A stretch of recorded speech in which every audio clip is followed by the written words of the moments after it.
Leaders across the political spectrum have paid tribute to former Prime Minister Mike Moore on the first sitting day in Parliament. They told the story of his humble beginnings to becoming a major player on the world stage, all the while throwing in a few humorous anecdotes along the way.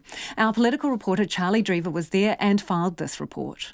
In his valedictory speech, Mike Moore said, quote, "It's nice to see so many people here at my farewell and funeral. If only people had said such supportive things when I was alive.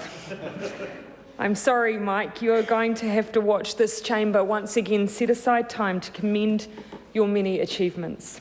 And the House did just that, with Parliament moving a motion to halt normal proceedings to pay tribute to Mike Moore, who died earlier this month after years of ill health. Prime Minister Jacinda Ardern told the House Mr Moore was a true working-class Prime Minister who was kind, caring and humble. Mike left school at the age of 15 for a job in the freezing works, but he was an avid reader.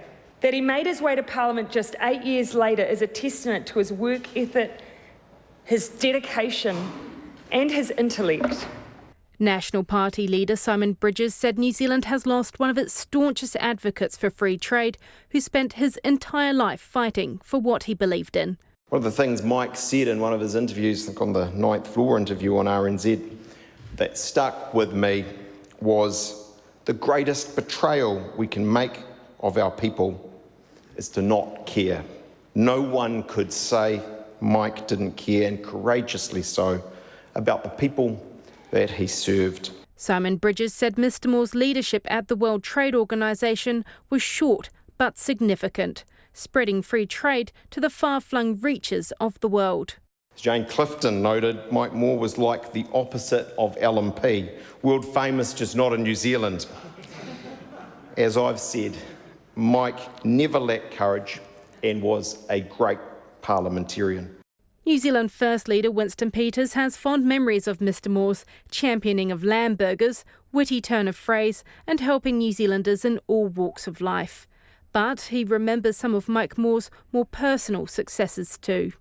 Mike was that rare politician whose outlook was improved by his life in Parliament, and he seriously grew in the job. As many of you will know, that as a young man, Mike beat cancer. I can recall him walking into this room after his long sojourn away, and Robert Muldoon, the Prime Minister, went to shake his hand, and the look on Mike's face was one of horror, because he'd wished he hadn't. As I say, Mike grew better with age. ACT Party leader David Seymour said Mr Moore was a giant on the world stage who is solely responsible for the belief and mantra that New Zealand is a trading nation. He was responsible for seeing that the Labour Party became supporters of closer economic relations in 1983.